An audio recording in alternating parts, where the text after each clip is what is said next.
कोई भी सपना साकार करने के लिए सबसे जरूरी है सही कोच का होना। चुनिए NISM क्लासेस को और करें अपने NISM NCFM का सपना साकार।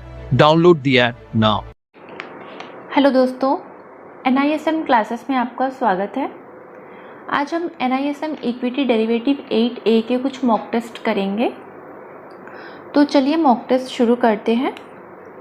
आज का हमारा इक्विटी डेरिवेटिव का फर्स्ट क्वेश्चन है, netting is the process by which of the future contract is terminated by a transaction what is equal and opposite to the original transaction, state true और false.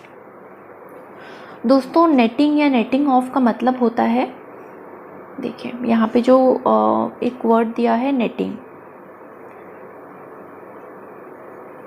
Netting या एक और word आता है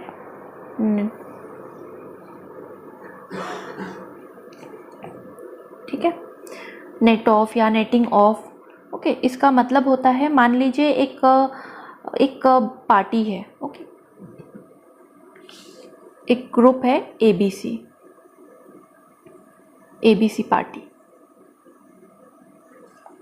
और इन्होंने bye किया है,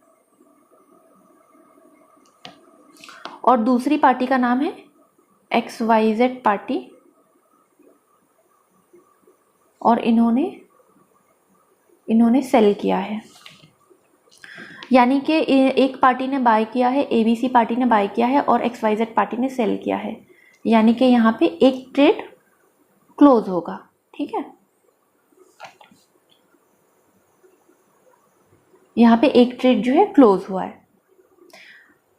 हम यहाँ इन दोनों पार्टीज की पोजीशन को नेट ऑफ कर देते हैं, यानी कि एक ट्रेड क्लोज हो चुका है। ये स्टॉक मार्केट में जो है ये अलाउड नहीं है। ओके, ये अलाउ नहीं होता है। तो अब हम क्वेश्चन को समझते हैं कि क्वेश्चन क्या है। क्वेश्चन ये है कि फ्यूचर कॉन्ट्रैक्ट में जो भी ट्रांजैक्शन होता है, फ्यूचर कॉन्ट्रैक्ट में जो भी ट्रांजैक्शन होता है, आप उसे टर्मिनेट कर देते हैं उसके साथ हुए इक्वल ट्रांजैक्शन के साथ। ठीक है, यानी कि एक ट्रांजैक्शन हुआ है, same transaction, same quantity, same stock एक और जगह पे सेल हुआ है, आपने बाय किया है, दूसरी पार्टी ने उसे सेल किया है, तो आप उसे टर्मिनेट कर देते हो, यानी कि इक्वल ट्रांजैक्शन हो गया है। तो ऐसा नहीं होता है, शेयर मार्केट में ये अलाउड नहीं होता है। ठीक है, तो अगर XYZ पार्टी ने जो है, मान लीजिए ये जो XYZ पार्टी है, इन्होंने 500 क्वांटिटी बाय किया है, 500 क्वांटिटी कोई भी स्टॉक इसने, मान लीजिए इसने बाय किया है, मान लीजिए इसने बाय किया है रिलायंस। ठीक है, और वो जो है 500 क्वांटिटी सेल करेगा। अब इसने बाय कर लिया XYZ ने, और जब ये सेम पार्टी ने सेल किया, ठीक है, सेम शेयर को, तो तभी इसे एक ट्रेड माना जाता है। तो इसे एक ट्रेड जो है माना जाएगा, और फ्यूचर कॉन्ट्रैक्ट में नेटिंग नहीं होता है। तो ये जो क्वेश्चन दिया है, netting is the process by which of the future contract is terminated bye transaction, तो ये फ्यूचर कॉन्ट्रैक्ट में नहीं होता है, यानी कि इसका आंसर है ऑप्शन बी, फॉल्स। ये ध्यान में रखिएगा, फ्यूचर कॉन्ट्रैक्ट में नेटिंग नहीं होता है। नेक्स्ट क्वेश्चन की तरफ बढ़ने से पहले मैं आपको बता दूं कि हमारे चैनल का नाम है NISM क्लासेस। हम NISM NCFM के सारे कोर्सेज प्रोवाइड कराते हैं।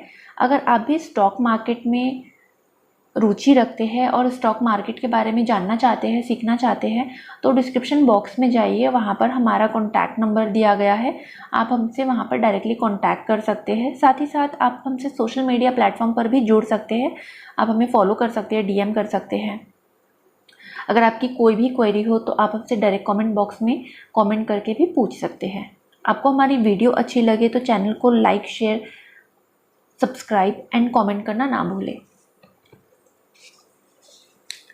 हमारा अगला क्वेश्चन है, a person has buy position in a stock how can he cover his long position in the stock.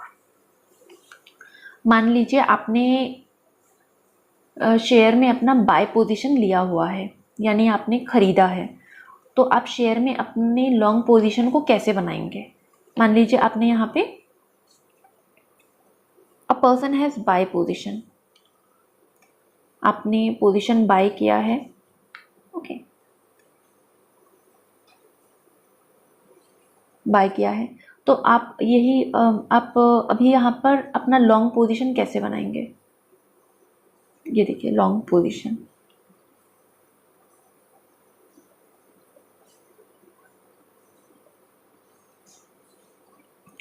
मान लीजिए आपने एक स्टॉक लिया है HCL का, ठीक है, आपने HCL का स्टॉक बाय किया है और ये पोजीशन क्लियर करना है आपको, मतलब स्क्वायर ऑफ करना है, तो आप सेम स्टॉक HCL को सेल कर देते हैं, यानी बेच देंगे। अगर आपने यहाँ पे बाय किया है तो आपको ये पोजीशन क्लोज करने के लिए आपको इसे सेल करना पड़ेगा HCL को, ठीक है, यानी कि आप बेच देंगे। तो यहाँ पर हम ऑप्शंस देख लेते हैं, क्या क्या ऑप्शन दिया गया है। By selling any security of equal quantity, आप कोई भी दूसरे शेयर को बेच देंगे बिल्कुल खरीदे हुए मात्रा में, गलत। दूसरा ऑप्शन है by selling any index stock of equal quantity, आप किसी भी इंडेक्स स्टॉक को बेच सकते हैं खरीदे हुए मात्रा में, ये भी गलत है। Option C by selling the same stock and same quantity, आपने जो स्टॉक को शेयर, यानी कि आपने जो स्टॉक आपने लिया है, जो शेयर आपने खरीदा है, उसी शेयर को जो है आप बेचेंगे, उसी शेयर को आप सेल कर देंगे और सेम क्वांटिटी, यानी कि आपका जो है जो आप जिस मात्रा में आपने खरीदा था, बाय किया था, उसी मात्रा में जो है आप उसको सेल करेंगे। तो हाँ, ये वाला ऑप्शन सी जो है ये सही है। ऑप्शन डी देख लेते हैं, by selling any group of stock of equal quantity, आप किसी भी ग्रुप ऑफ स्टॉक जो होता है, स्टॉक के ग्रुप्स को आप बेच सकते हैं।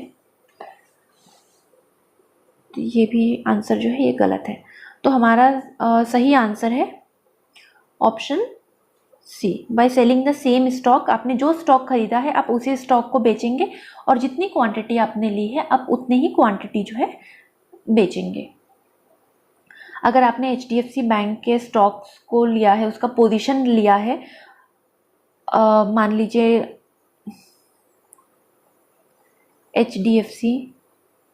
HDFC को आपने बाय किया है, इसका पोजीशन आपने ले रखा है,